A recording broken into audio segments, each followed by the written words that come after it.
안녕하세요. 저는 쌍둥이를 키우고 있는 30대 싱글맘입니다. 저의 전 남편은 말 그대로 쓰레기 같은 남자였어요. 그런 남자를 왜 좋아하게 됐는지 지금의 저는 이해가 가지 않지만 그 당시에는 남편의 그런 철없는 모습도 너무 귀여워 보였거든요.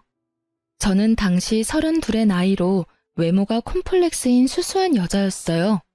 그래서 남자친구를 몇 번 사귄 적도 없지만 사귄 후에는 생각과는 다르다는 이유로 차이기 쉬운 여자였어요. 그래서 제가 연애를 하고 결혼을 할 거라는 생각은 그냥 접어두고만 있었는데 남편을 만나게 되고 그런 생각은 모두 사라졌어요. 처음 남편을 만난 건 술집이었어요. 저도 남편도 각자 다른 친구와 함께 왔었는데 어쩌다 보니 합석을 하게 됐고 그 과정에서 남편과 친해지게 됐죠. 그때 남편은 푸념처럼 말하곤 했어요.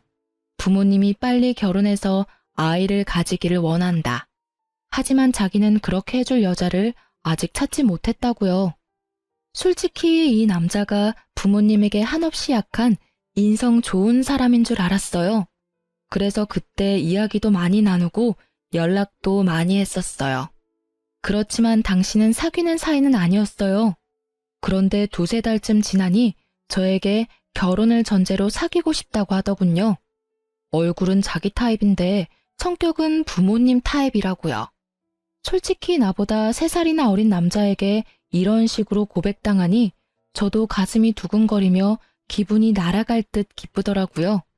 그래서 시어른 될 분들을 보러 집에 갔는데 거기서부터 너무 놀랐었어요. 집은 비싸 보이는 전원주택에 부모님들도 무척 교양 있어 보여서 그냥 소시민인 나와 우리 가족이 결혼을 할 수 있을까 싶은 생각만 들더라고요. 그런데 의외로 그 집에 갔더니 시어른들이 너무 좋아하셨어요.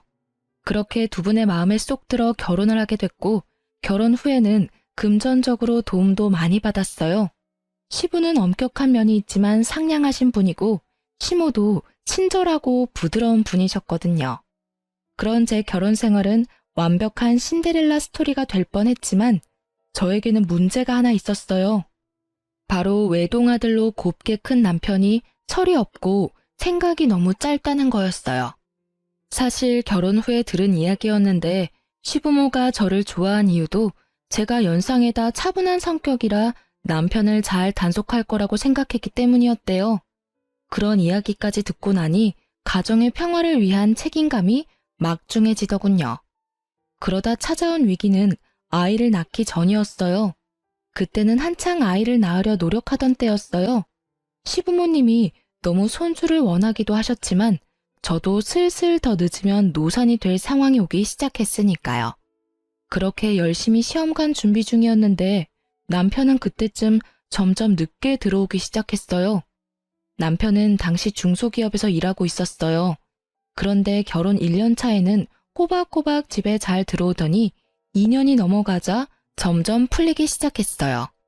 취해서 들어오는 것도 많았지만 다음날 새벽에 집에 들어온 적도 많았어요. 처음에는 야근하고 회식하느라 늦는다는 남편의 말을 믿었는데 뒤로 갈수록 믿기 힘들어지더라고요. 왜냐면 퇴근 시간인 저녁 6시 이후로는 절대 제 연락을 받지 않는 거예요. 그리고는 집에 들어오기 직전에 연락을 한다거나 아예 답이 없이 늦은 적도 많았어요. 처음에는 바빠서 그런 거라 생각했는데 이렇게 계속 바쁠 리가 없잖아요. 야근을 한다면 야근 수당이 붙어서 월급이 많아져야 하는데 월급은 계속 그대로고요. 그렇다면 이유는 2가지 중 하나였죠.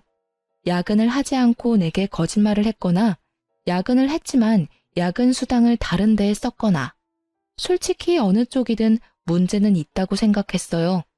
어떻게 할까 고민하다가 오랜만에 만난 고향 친구가 좋은 생각을 알려주더라고요. 네 이름으로 전화해서 안 받으면 다른 사람 이름으로 연락해봐. 똑같이 안 받으면 바쁘다는 거고 혹시나 받으면 남편이 네 전화를 피한다는 뜻이지. 참으로 좋은 생각인 것 같더라고요. 그래서 일단 남편에게 전화를 걸었어요. 그때가 저녁 8시쯤이었는데 역시나 전화를 받지 않더군요. 그리고 친구의 계정으로 남편의 SNS에 안녕하세요 라고 짧게 연락을 시도했어요. 그런데 갑자기 바로 연락이 오더라고요. 그 연락을 보니 화가 완전 뻗치더라고요. 게다가 연락 온 메시지가 더 열받게 했어요. 남편 놈은 안녕하세요라는 물음에 누구였지? 혹시 그때 그 클럽에서 만난 사람인가? 하고 보냈던 거예요. 열받은 저는 바로 제 폰으로 남편에게 연락을 했어요. 역시나 받지 않길래 남편에게 톡을 보냈죠. SNS 계정으로 인사 보낸 건 아니까 지금 당장 집에 들어와? 라고 말이죠. 저는 친구에게 미안하다고 하고 집으로 돌아가 남편을 기다렸어요. 그런데 간 크게도 남편은 4시간이나 지나 자정을 훌쩍 넘긴 시간에 어슬렁어슬렁 들어오더라고요. 자기가 뭘 잘못했는지도 모르는 그런 태연한 얼굴. 저는 열이 받았어요. 내가 들어오라고 했는데 여태껏 뭐 했어? 야근한다는 것도 다 거짓말이지? 좀 그만해. 짜증나게 왜 이렇게 집착하는 건데? 결혼했으면 이제 슬슬 놔줘야 할 때 되지 않았어? 짜증나게 맨날 저녁에 전화하고. 바쁜데 너 때문에 일도 제대로 못한다고. 얼굴 가득 짜증을 채운 남편 놈을 보니 기가 차서 말도 안 나오더라고요. 왜 방귀 낀 놈이 화를 낼까요? 지금 이 상황에서는 제가 화를 내야 하는 거잖아요. 지가 뭘 잘못했다고 짜증을 내는지. 뻔뻔한 남편 놈의 태도에 저는 더 열이 받아버렸죠. 도대체 뭘 하고 싸돌아다니느라 와이프 전화 연락 다 씹는 건데 모르는 여자 연락받을 시간은 있고 내 연락받을 시간은 없어? 모르는 사람이 연락 오니까 아는 사람인가 싶어서 다시 연락했던 거고 당신은 어차피 집에 빨리 오라는 이야기만 할 거니 일부러 안 받은 거지. 내가 이렇게 된 데는 네 책임도 있잖아. 매번 똑같은 걸로 전화하는데 안 지쳐? 뚫린 입이라고 멍청한 소리를 마구마구 짓거리는 남편을 보니 새삼스레 제가 왜 이런 남자랑 결혼했나 싶은 생각이 들었어요. 와이프가 화를 내는 게 당연한 이 상황에서 뭐가 그렇게 당당한 건지. 야, 내가 매번 똑같은 거 물어볼 거 알면 미리 늦게 간다 일찍 간다 이야기하면 될 일 아냐. 그러면 내가 너 기다리느라 언제 오냐고 물을 필요 없고. 그리고 너 늦게 오는 거 여자 만나느라 그런 거지? 그런 거 아니라고. 너 완전 상상력이 대단하네. 내가 여자 만난 증거라도 있어? 증거가 있으면 가져와. 나는 너무 결백하거든. 솔직히 나처럼 사람 좋아하고 노는 거 좋아하는 사람이 여태껏 결혼하고 한 번도 그렇게 즐기지를 못했는데 무슨 여자야? 너 여기서 한 발짝만 더 가면 의부증이야. 알아? 그러니까 내 일에 신경 쓰지 마. 저는 뱃속에서 솟아오르는 분노를 꾸역꾸역 삼켰어요. 큰 소리를 내지 않으려 얼마나 고생했는지 계속 침을 삼켜야 했어요. 의부증? 네가 그렇게 행동을 하니까 내가 의심하는 거잖아. 그리고 진짜로 의부증이 어떤 건지 보여줄까? 네가 제일 싫어하는 집착질 보여줘봐. 그래, 너 마음대로 살아봐. 그럼 나도 내 마음대로 시댁에 다 일러 바칠 거니까. 저는 결국 최종 병기를 꺼냈죠. 시댁. 예전에 남편이 제게 이렇게 말했었어요. 부모님은 끊을 수 없는 돈줄이자 족쇄라고 말이죠. 그러니 시댁 이야기만 나오면 약해질 수밖에 없는 거죠. 남편이 중소기업에서 박봉으로 일하면서도 넉넉하게 살 수 있는 건 시댁에서 주는 용돈 때문이었어요. 시부는 매달 우리 집에 80만 원 정도를 주고 계셨어요. 저랑 남편이랑 딱 40씩 나눠 썼는데 그게 크거든요. 꽁돈이라는 생각도 들고, 근데 시댁에서는 한 가지 원칙은 지키셨어요. 남편이 사고를 치면 용돈을 끊어버려요. 물론 시부께서 몰래 제 손에 80만 원씩 쥐어주셨지만 남편은 그런 사정 따위 모르고 있고요. 그리고 그 시댁 어른들은 저를 남편보다 더 믿고 있었으니까요. 남편도 그걸 아는지 결국은 화를 꾹꾹 참으며 말하더군요. 집에는 말하지 마. 일찍 오면 되지? 진짜 너 치사하다. 어떻게 그런 걸로 사람 약점을 잡고 흔들어? 내가 큰 거 바래? 연락 잘하고 늦는 거 좀 피하고 여자 만나지 말고. 그 3가지는 결혼한 유부남의 필수 조건 아니야? 막말로 내가 연락도 안 하고 매일 늦고 술이나 처마시고 꽐라대서 집에 남자 향수 풀풀 풍기면서 들어와서 남자하고 연락 주고받는다고 생각해봐. 너라면 그게 정상적인 유부녀라고 생각해? 그 이야기를 들은 남편은 제 말이 일리가 있다고 느꼈는지 한마디 딱 하더군요. 연락만 잘하면 되지. 결국은 그렇게 용돈을 받지 못할까봐 남편은 그 뒤로 연락을 잘하게 됐어요. 잘한다기보다는 형식적이긴 하지만 꼬박꼬박 하게 됐죠. 연락이나 야근은 문제가 풀렸는데 한 가지는 아직도 제 머릿속을 어지럽히고 있었어요. 아무리 생각해봐도 여자를 만나는 것 같았거든요. 모르는 여자의 연락에 그때 클럽에서 본 애냐고 묻는 건 아무리 봐도 여자를 만났다는 뜻이잖아요. 솔직히 클럽을 다니는 것도 신경이 쓰였지만 그 문자 때문에 더 신경이 쓰여서 그건 추궁하지도 못했어요. 그래서 그 뒤로 남편 카드 내역을 종종 뒤졌어요. 이렇게까지는 하고 싶지 않았지만 신경이 쓰이더라고요. 그래도 그 뒤로는 조용히 몇 달을 넘어갔어요. 그렇게 지지고 볶던 우리에게도 새 생명이 찾아왔어요. 저희는 자연 임신이 안 돼서 시험관을 했었고 그렇게 이란성 쌍둥이를 낳았어요. 이때도 남편은 얼마나 비협조적으로 굴었는지 시모가 강력하게 아이를 원하지 않았다면 아이가 생기지 않았을지도 모를 정도였어요. 저는 천사 같은 두 아이들을 위해 간호사 일을 그만두고 집에서 육아에 전념하기로 했어요. 육아휴직이 없었지만 시모가 매달 150만 원 정도 주고 있었어요. 솔직히 우리가 살고 있는 집도 차도 모두 시부모 명의라 저희 앞으로는 돈 나가는 게 별로 없었어요. 게다가 시모는 자주 저희 집으로 배달을 시켜주셨어요. 시댁에서 드실 고기나 야채, 과일을 저희 집으로도 똑같이 배달시켜주곤 하셔서 따로 저희가 돈이 들어갈 곳도 많이 없었어요. 대신 쌍둥이 육아는 거의 혼자서 해야 해서 힘들긴 했어요. 그렇게 육아에 제가 신경을 온통 뺏기고 있을 때 망할 놈은 주말마다 놀러 나가기 바빴어요. 그래도 평일에는 일찍 집에 들어오려고 했으니 저도 평범하게 생각했었고요. 게다가 친구와 주말에 여행을 가거나 일로 출장을 가는 일이 잦아져서 남편의 폰에 위치 추적 어플도 설치했었거든요. 혹시나 또 다른 여자 만나러 갈까 봐서요. 그런데 항상 간다던 목적지 그대로였고 친구들도 모두 사진 찍어서 보내니 의심할 게 없었어요. 그렇게 지내다가 하루는 시모와 병원에 다녀오는 길에 아무 생각 없이 위치 추적 어플을 켰어요.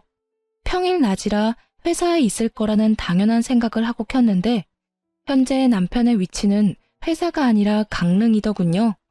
어플이 혹시라도 잘못됐을 수도 있으니 확인을 해보려고 남편 회사에 전화를 했어요. 남편이 연락을 안 받는다고 하고 바꿔달라고 했더니 남편이 연차를 썼다고 하는 거예요. 저는 그 말에 잊고 있던 분노가 치밀어 오르는 것을 느꼈어요. 애들이 있으니 화는 못 내고 참고 있었는데 더 미쳐버리겠더라고요. 와이프에게 숨기고 평일에 연차를 썼다. 분명히 숨기고 싶은 행선지 숨기고픈 상대가 있다는 거 아니겠어요? 이건 99.9% 여자가 있는 거라는 생각이 들었어요. 그런데 아무리 요리조리 찾아봐도 꼬리를 못 잡겠더라고요. 기회를 엿보고 있었는데 며칠 뒤 주말에 남편이 인사불성이 돼서 친구들에게 실려왔더라고요. 저는 이때가 기회라고 생각하고 남편의 폰부터 뒤졌어요. 그런데 이 용의주도한 남편놈은 패턴과 비밀번호까지 싹 다 바꿔놨더라고요. 지문으로도 해봤는데 지문 인식도 안 해놨더군요. 결국 허탕만 친 저는 한숨을 쉬며 남편을 놔두려다가 남편의 넥타이가 사라진 걸 발견했어요. 아침에 나갈 때는 분명 제가 선물한 넥타이를 착용했었거든요. 그게 사라진 걸 보니 기분이 또 나빴어요. 이제는 제가 사준 선물까지 막 버리고 다니나 싶은 생각이 들었거든요. 주말이라 애들을 시댁에 맡겨놓았던 저는 남편과 같은 집에 있기 싫어서 낮쯤에 밖으로 나와 길거리를 걸었어요. 저녁까지 들어가지 않고 혼자 시간을 보내다가 중고거래 어플에서 보내온 알림을 받고 집으로 향했어요. 공기청정기를 시모가 새로 사줘서 기존에 쓰던 걸 중고거래하려고 했거든요. 그 글을 올려놨었는데 누군가 연락이 온 거죠. 그 연락을 확인하러 중고거래 어플에 들어간 저는 그곳에서 잃어버린 물건 주인을 찾는다는 최신 글을 보고 깜짝 놀랄 수밖에 없었어요. 바로 뒷면에 남편 이름이 적힌 남편의 넥타이였거든요. 집 근처에 술집 사장이 올린 글이었는데 어제 처음 온 손님 넥타이라며 가져가라고 글을 올려놨더라고요. 저는 이거다 하고 생각하고는 후다닥 술집으로 향했어요. 안녕하세요. 넥타이 보고 왔는데요. 저희 남편 거라 찾으러 왔어요. 제가 말을 꺼내자 술집 사장님이 고개를 갸웃거리더라고요. 왜 그러세요? 아니, 어제 본 얼굴이랑 다른 것 같아서요. 어제 같이 오신 분 맞죠? 그 이야기에 드디어 꼬리를 잡았다는 생각이 들었어요. 어제 분명히 다른 여자랑 여기 온 게 틀림없었어요. 저기 혹시 그 CCTV 영상 좀 볼 수 있을까요? 어제 남편이 지갑도 잃어버린 것 같아서 확인 좀 하려고요. 물론 그런 적은 없지만 이렇게라도 말하지 않으면 CCTV를 보여주지 않을 것 같아 그렇게 말하고 CCTV 영상을 돌려봤어요. 그리고 남편의 옆에 있던 여자의 얼굴을 확인하던 순간 저는 머리를 강하게 한 대 맞은 기분이 들었어요. 저번에 친구 계정으로 남편에게 연락을 보냈었잖아요. 그때 그 친구였던 거예요. 이 두 사람이 나 몰래 만나고 있었던 거죠. 게다가 어찌나 가까운 사이인지 아주 찰싹 붙어가지고는 누가 봐도 우리 연인 사이예요 하는 모습을 하고 있더라고요. 저는 동영상을 사진과 영상으로 저장해서 남편에게 바로 보냈어요. 집으로 돌아가는 길에 남편의 전화가 계속 오는데 싹 다 무시했어요. 어차피 집에 가서 볼 걸 여기서 체력, 마음 낭비 하고 싶지 않았거든요. 집에 도착하자마자 남편이 꺼낸 첫 마디가 뭐였는지 아세요? 왜 전화를 안 받아? 몇 번을 전화했는지 알기나 해? 왜 내 전화 무시하는데? 전화를 무시한 게 그렇게 큰일일까요? 매번 무시하는 너는 뭐냐고 쏘아주려다가 겨우겨우 참은 제가 말했어요. 내가 보낸 사진을 보고도 왜 전화 무시하냐는 말을 먼저 하는 너라는 놈에게 이제 질리려고 해. 그래 말해봐. 언제부터 내 친구랑 바람 폈어? 언제부터겠어? 네가 그 여자 계정으로 나한테 연락했을 때부터지. 그렇게 예쁜 여자가 있었는데 잘도 숨겼네? 제가 제 손으로 무덤을 판게 됐어요. 불륜도 쿵짝이 맞아야 하는 거잖아요. 남편만 단속한다고 될 일이 아니었어요. 저는 제 친구가 제 남편에게 들이댔다는 것도 정말 충격이었어요. 그런 친구라고 생각한 적 전혀 없었으니까요. 야, 쓰레기 같은 놈아. 네가 와이프 친구한테 손을 대? 게다가 그렇게 당당하게 바람피는 것까지 이야기할 상황이야? 이럴 거면 나랑 왜 결혼했어? 왜 날 이렇게 비참하게 만드는 건데? 제가 꺼낸 말은 거의 한풀이었어요. 대답 같은 건 듣지 않아도 되는 한풀이. 그런데 남편 놈은 기가 막힌 대답을 내놓더군요. 네가 성격은 수수하고 조용해서 내가 밖으로 나돌아다녀도 별말 안 할 줄 알았지. 이렇게 괄괄하고 집착하는 성격인 줄은 꿈에도 몰랐어. 이렇게 땡땡댈 줄 알았으면 다른 여자랑 결혼하는 게 차라리 나았을 것 같아. 엄마가 빨리 결혼해서 애 낳으라고 난리쳐서 제일 만만해 보였던 너하고 결혼한 건데 완전 망했잖아. 네가 다른 여자 만나고 밖으로 나돌아다녀도 별말 안 하고 참아주는 여자? 그런 여자가 세상에 어디 있겠어. 있다면 네 돈 보고 결혼해서 딴 주머니 차려는 여자겠지. 내가 미쳤지. 네 본성을 못 알아보고 결혼한 내가 미친 거야. 그래, 조용하고 아무 말 못할 여자랑 결혼하고 싶었으면 인형이랑 결혼하지 그랬어. 그러게 좀 적당했어야지. 이게 뭐야?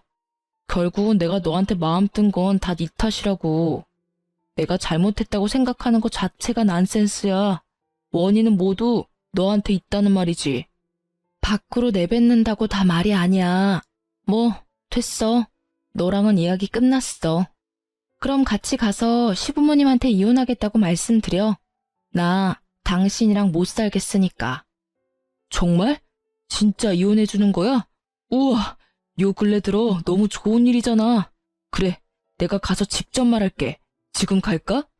룰루랄라 얼씨구나 좋아하는 남편 놈을 보니 생각하는 게 눈에 환하더라고요. 돌싱되면 신나게 놀 수 있을 거라고 생각하는 듯 했어요. 그렇지만 누가 그렇게 놔둔대요? 절대 그렇게 놔둘 수 없죠. 남의 눈에 눈물 나게 해놓고 즐겁게 보내도록 만들면 안 되죠. 내가 불행한 만큼 너도 불행해져야 똑같을 거잖아요. 제가 굳이 남편놈에게 이혼 이야기를 직접 시부모님에게 밝히라고 한 데는 다 이유가 있었어요.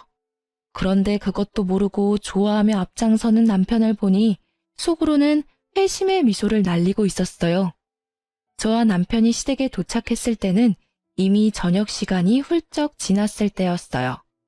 아이들은 모두 작은 방에서 자고 있었고 시부모님은 두 분이서 조용히 TV를 보고 계셨어요. 어머, 너희들 웬일이니? 갑자기 무슨 일이야? 애들 벌써 데리러 왔어? 아님, 어디 아파? 시모는 걱정이 가득한 얼굴로 저희에게 왜 왔냐고 물어봤어요. 아니, 콕 집어 저에게 말한 거죠. 시모와 함께 병원을 다녀온 게 며칠 전 일이라 시모가 저에게 신경을 많이 쓰고 계셨거든요. 저는 남편을 앞으로 떠밀었어요. 남편은 당당한 걸음으로 앞으로 나서더니 자기가 결심한 걸 이야기하더라고요. 엄마, 우리 이혼하기로 했어. 그러니까 그렇게 알고 있으라고. 남편 놈의 폭탄 발언에 시부모는 완전 난리가 났어요. 갑자기 그게 무슨 말이야? 이제 막 쌍둥이 낳은 애들이 이혼은 무슨 이혼이야? 너희 싸웠니? 싸웠다고 해서 그런 말 막 하면 안 돼. 그래, 무슨 일인지는 모르겠지만 대화로 잘 풀어봐, 응? 부부싸움은 칼로 물베기 같은 거야. 둘이서 잘 이야기해보면 분명히 조율이 될 테니까. 시부모는 저희를 달래려 애쓰는 중이었고 남편은 그 상황에서도 아주 당당하게 말하더라고요. 아니, 남편이 밖에서 하는 일에 사사건건 참견하고 떽떽거리며 잔소리하는 거 싫어서 이혼하고 싶은 거예요. 게다가 의부증까지 있는지 저한테 위치 추적 앱 같은 거 설치해놔서 솔직히 숨 막혀서 같이 못 살겠어요. 다른 사람들이 들으면 오해하겠어. 당신은 아무 잘못 없고 나만 잘못한 것처럼 말하네? 왜 당신 바람핀 이야기는 안 해? 나한테 속이고 내 친구랑 강릉 여행 가고 술집에서 친구 옆에 끼고 놀다가 내가 선물해준 넥타이 버리고 온 건 왜 이야기를 안 해? 부모님들도 모든 상황을 다 들어야 우리가 왜 이혼을 결심했는지 이해하실 거 아냐. 누가 이야기 안 한대? 이제 막 할 거였다고. 뭐 엄마 아빠 들으신 대로 바람핀 건 사실이고요. 당분간은 돌싱으로 있고 싶어요. 솔직히 결혼 생활 내내 너무 답답했거든요. 와이프가 잘못하긴 했지만 저도 바람핀 책임은 있으니 부모님이 이 여자한테 위자료 두둑히 좀 챙겨주고 좋게 끝내면 될 것 같아요. 그 말을 들으니 제가 이혼을 결심한 게 정말로 잘한 일이라는 게 확 와닿더라고요. 여전히 철없고 정신 못 차리는 천하의 개쓰레기 같은 발언을 아무렇지 않게 하는 남편을 보니 말이죠. 그리고 그 말을 면전에서 듣고 있는 시부모의 꼭지도 함께 돌게 만들더라고요. 야, 너 미쳤어? 네가 지금 제정신으로 그런 말하는 거냐? 당분간은 돌싱으로 있고 싶어? 이 미친놈이. 지금껏 네가 어떤 미친 짓을 해도 귀한 외동아들의 마음이 약해서 이해해주고 넘어가주고 뒤처리 다 해서 정리해줬는데 지금 네 이혼까지 우리더러 책임지라고? 네가 사람 새끼냐? 네가 잘못을 했으면 네가 책임지고 상황을 정리해야 하는 거 아니야? 그렇게 바람을 폈다고 당당하게 말할 수 있는 뻔뻔함은 도대체 어디서 생기는 거냐고? 온화하던 시부의 얼굴이 벌겋게 터질 것처럼 부풀어 올랐고 남편은 어리둥절한 표정으로 지금 이 상황을 이해조차 못하고 있더라고요. 아니, 여태껏 잘해주셨잖아요. 결혼한 거 그냥 이혼하겠다는데 왜 그렇게 심각하게 굴어요? 솔직히 애가 뭐가 그렇게 중요한데요? 저는 제 인생이 더 중요해요. 애한테 인생 붙들리는 거 딱 사양이라고요. 남편의 말에는 더 이상 생각해줄 가치조차 없었어요. 어머님, 아버님, 일이 이렇게 됐으니 며칠 전에 저와 나눈 이야기는 없던 걸로 해야 할 것 같아요. 어차피 가족이 아니면 그게 좀 힘들다고 하니까요. 아가, 안 돼. 다시 한번 생각해봐. 네가 힘든 건 내가 다 알아. 이 정신 나간 아들놈은 내가 제자리에 돌려놓을 테니까 아무 생각하지 말고 제발, 응? 너 이 미친놈아. 너 와이프의 생떼 같은 자식들 놔두고 뭐하는 짓거리야? 네가 뭔 짓을 한지 알기나 해? 이 천하의 모조리 같은 놈, 네가 결국은 이렇게 불효를 해? 아니, 왜 나한테 소리 지르냐고요? 내가 엄마 아들인데 왜 저 여자 편만 들고 있는데요? 솔직히 이것도 엄청 짜증나거든요? 내가 무슨 말만 하면 며느리한테 물어봐야 한다. 며느리랑 상의했냐? 안 되겠다 며느리한테. 이게 정상이에요? 볼멘 소리로 불평을 쏟아내는 남편을 보더니 시부가 맞받아쳤어요. 네가 이러니까 우리가 며느리를 찾는 거 아니냐? 네가 처신을 똑바로, 아니지, 상식적으로만 해도 우리가 며느리를 찾을 리가 있겠어? 너 혼자 애 둘을 어떻게 키울 건데? 귀찮게 애는 왜 키워요? 그냥 다 이 여자 줘버려요. 애는 기회되면 다시 만들면 되지. 네가 진짜 미쳤지? 너희가 왜 시험관을 했는데? 네가 지금 시험관 아니면 애를 못 낳는다고? 그 와중에 손주들까지 우리한테서 떼어놓겠다고? 네가 사람 새끼야? 넌 도대체 뭐가 모자라서 이렇게 참한 며느리랑 이혼을 하려는 거야? 네가 여태껏 데려왔던 애들 중에 이만큼 착하고 성실한 애가 있기는 했어? 설마 또 어디서 너처럼 노는 거 좋아하는 여자 데리고 오면 우리는 허락할 생각 추호도 없어. 아버지, 그건 걱정하지 마시라고요. 저 당분간 여자 데리고 올 생각 없다니까요. 솔직히 돌싱을 좀 더 즐기고. 그 이야기에 시모가 남편 등짝을 찰싹 때리더라고요. 결국 참지 못한 거겠죠. 저는 이 쓰레기 같은 남편놈이 이제 무슨 말을 해도 더 이상 화가 안 났어요. 그냥 빠른 손절이 답이라는 것만 더 강하게 느낄 뿐이었죠. 뭘 더 즐겨 뭘? 네가 지금 엄마 목숨줄 가지고 있는 거 모르지? 이런 말까지 안 하려고 했는데 네 와이프가 나한테 뭘 해주기로 했는지 모르지? 그게 뭔데요? 뭔데 이렇게 호들갑인데요? 뭐 얼마나 대단한 거길래 거창하게 목숨줄 운운하는 건데? 네 와이프가 얼마 전에 너희 엄마랑 병원 갔다 왔어. 신장이식 적합한지 조직검사 받으러. 검사상 운이 좋은 건지 하늘이 도왔는지 조직이 잘 맞아서 이식 진행하기로 했는데 네가 지금 이혼하면 그 신장 못 받아. 엄마 매번 투석하러 다니느라 힘든데 너 때문에 이식도 못 받고 죽으면 네가 책임질 거야? 내가 며느리 신장 때문에 이러는 거 아니야. 시부모한테 신장 떼주는 게 어디 쉬운 일인 줄 알아? 네가 모자람 없이 컸다고 돈이면 다 된다고 생각하나 본데 이런 거는 돈으로 되는 문제가 아니야. 하늘이 내려준 기인을 네가 네 발로 차버리니 이 부모 속이 문드러지는 거 아니냐고. 어른들한테 잘해. 애들한테도 잘해. 성격도 좋고 너 단속도 잘하는 이런 며느리 대체 뭐가 문제라고 네 놈은 이혼을 하겠다 지랄이야? 시부의 그 말에 남편의 얼굴이 깜짝 놀라더라고요. 저는 이때 남편이 180도 돌변해서 저한테 사과라도 하면 어쩌나 생각했거든요. 솔직히 정이 뚝 떨어진지라 어차피 이혼 결심은 했는데 진심으로 사과하면 시부모님 생각에 마음이 약해지면 어쩌지 하는 생각이었죠. 그치만 저의 기우였던 거죠. 이 멍청이가 뭐라는 줄 아세요? 그러면 나한테 먼저 말했어야지. 그런 건 내가 해결해 줄 수 있으니까. 뭐? 이식을 네가 해주려고? 시부모는 기대감 하나도 없는 목소리로 남편에게 물었고 남편은 당당하게 말했죠. 지금 사귀는 여자한테 말하면 되잖아. 그 여자가 엄마한테 주면 되지. 조직검사 안 맞으면 다른 여자 데리고 올게. 그럼 됐지?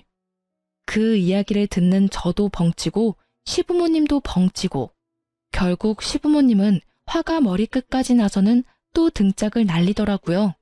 얼마나 분노했는지 시부는 말까지 더듬더라고요.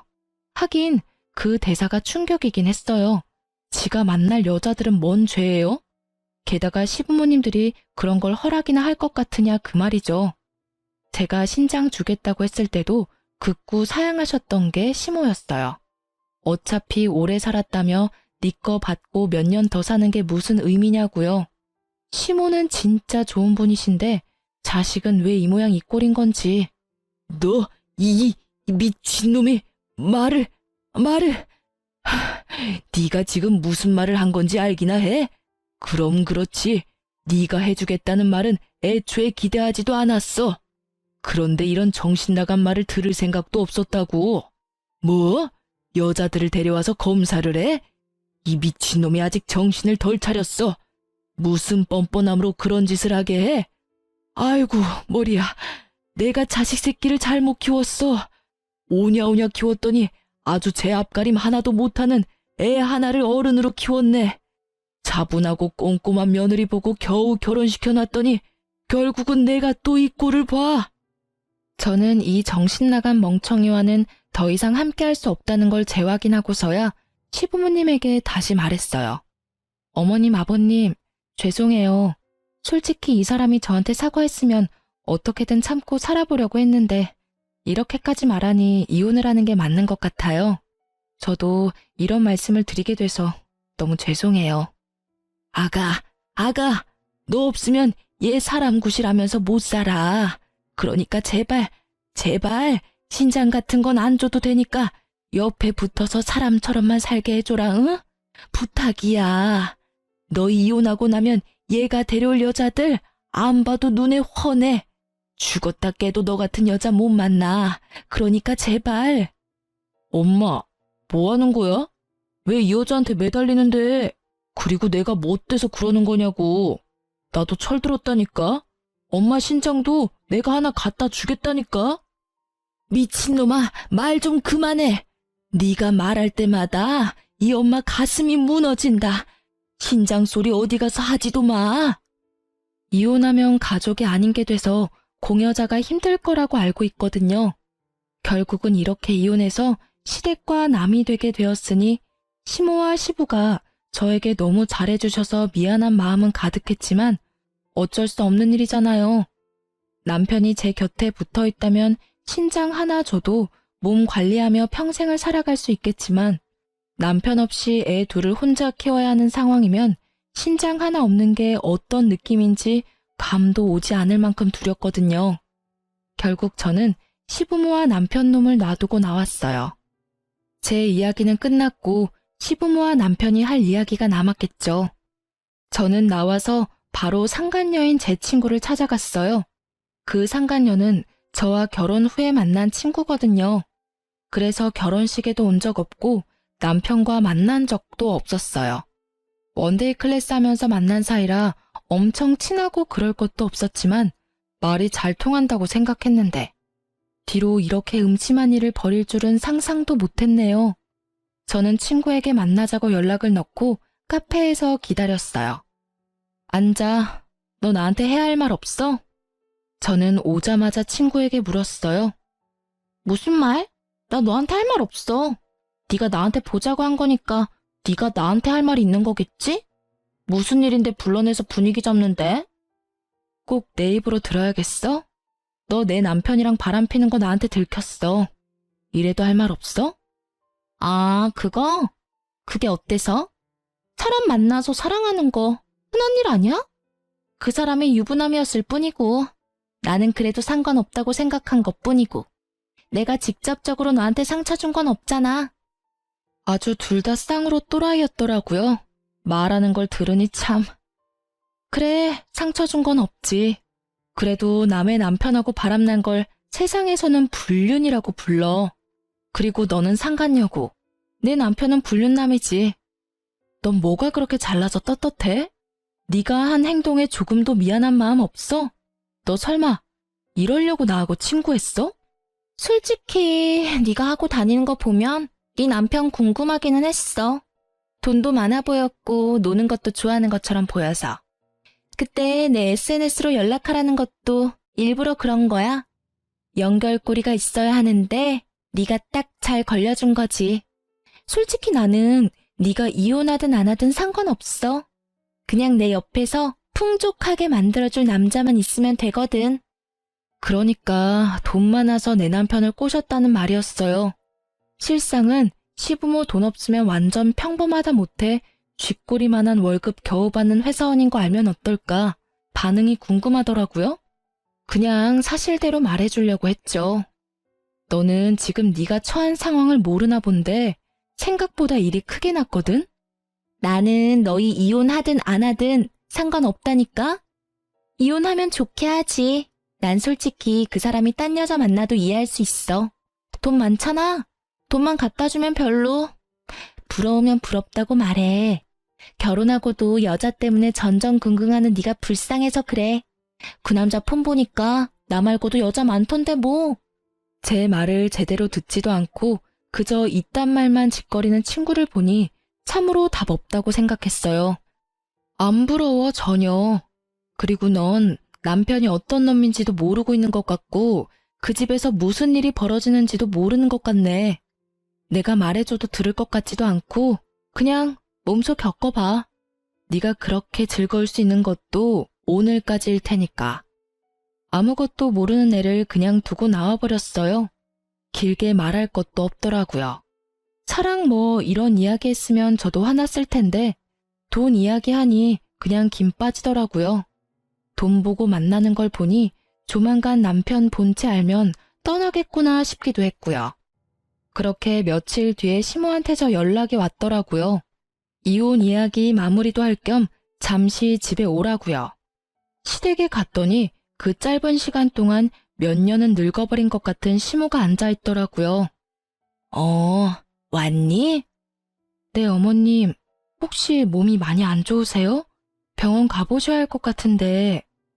괜찮아. 나도 몸이 아픈 게 아니라 머리가 아픈 거야.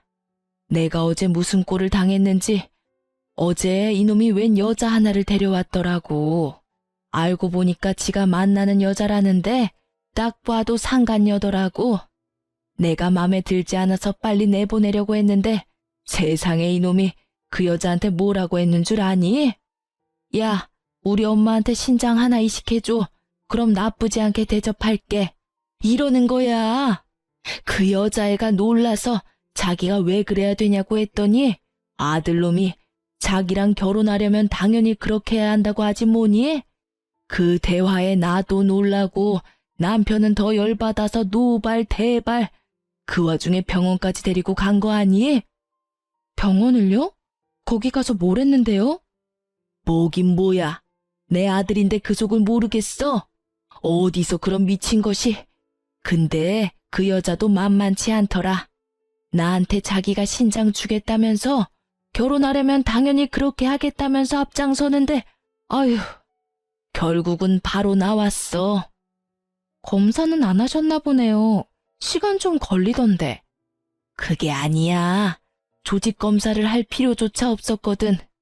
세상에 그 상간녀가 얼마나 술을 많이 마셨는지 신장이 너무 안 좋아서 도리어 치료받아야 한다는 판정받고 입원했어.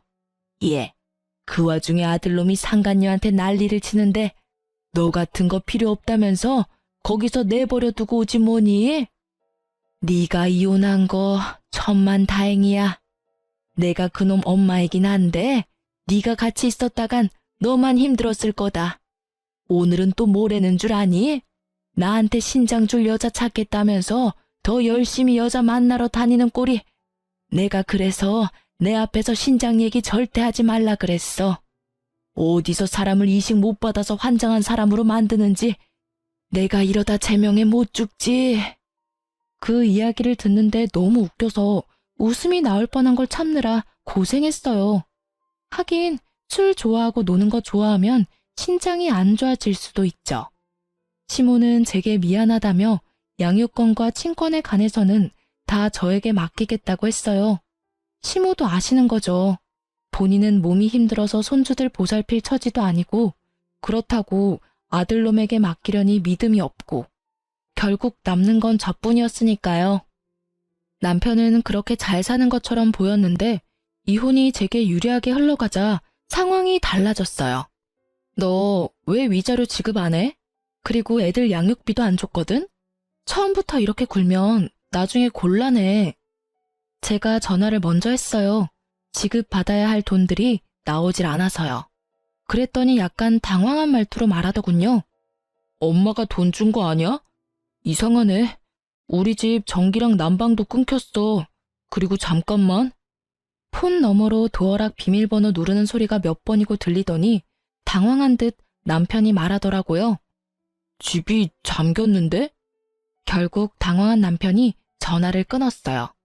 분명히 시댁에서 손 쓴 것 같아서 시댁에 전화해서 물었더니 시부 명의의 카드는 모두 정지시키고 집은 아예 팔아버리려 내놨다고 하더군요.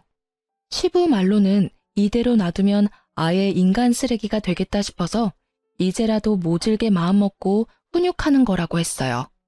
결국 시부모의 단호한 제재에 깜짝 놀란 남편놈은 시부모에 매달리며 돈줄 끊지 말아 달라고 했지만 시부가 너도 성인이고 번듯한 직장 있으니 네 돈으로 벌어서 네 돈으로 살라고 했다네요.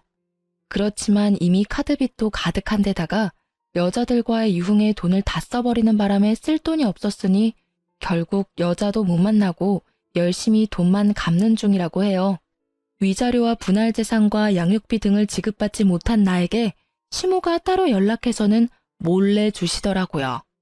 이러니 저러니 해도 자식에게는 약한 게 부모인가 봐요. 그래도 그냥 주는 거 아니고 전 남편 월급에서 따박따박 돈 떼어가고 계시답니다. 그분들에게 필요한 게 돈은 아닐 거예요. 다만 이 기회에 전 남편이 정신 차리기를 바라시는 거지. 그런데 그런 시모를 또 열받게 한 일이 있었다는데요. 시모가 결국 신장 이식을 친척 조카에게 받기로 하고 그 조카에게 비공식적으로 시부모의 재산을 조금 넘겨주기로 하셨대요. 워낙 고마운 일이니까요. 그런데 그 재산 넘겨준다고 열폭한 남편놈이 시댁과 그 조카 댁에 가서 난리를 치는 바람에 시부모도 완전 열이 받을 대로 받아서 한 번만 더 사고 치면 나머지 남은 재산도 다른 사람들한테 다 나눠줄 거라고 으름장을 놓자 결국 쫄아서 조용히 지내고 있다고 합니다. 참 사람 일 몰라요. 철없는 놈이랑 결혼해서 피 본 거 생각하면 화딱질만 나지만 그래도 귀여운 아이를 낳게 해준 것만은 고맙다고 생각해요. 그리고 전 남편을 보면서 아무리 귀여워도 애들은 절대 오냐오냐 키우지 않겠다고 생각했어요. 귀하다고 오냐오냐 키웠더니 완전 인간 쓰레기가 되어버렸고 그 덕에 애먼 저까지 힘들었잖아요. 솔직히 이혼 후에 편했다고 말할 수는 없어요. 돈을 받았어도 독박 육아는 여전했으니까요. 그래도 애들이 조금 크니 어린이집에 보낼 수도 있고 그 사이에 일도 시작할 수 있어서 좋아요. 남편의 빈자리까지 채울 수는 없어서 친정집 가까이 이사도 했어요. 그리고 애들이 시어른들과는 관계가 돈독해서 전 남편 없을 때 몰래 시모가 부르면 애들이랑 같이 갈 때도 많아요.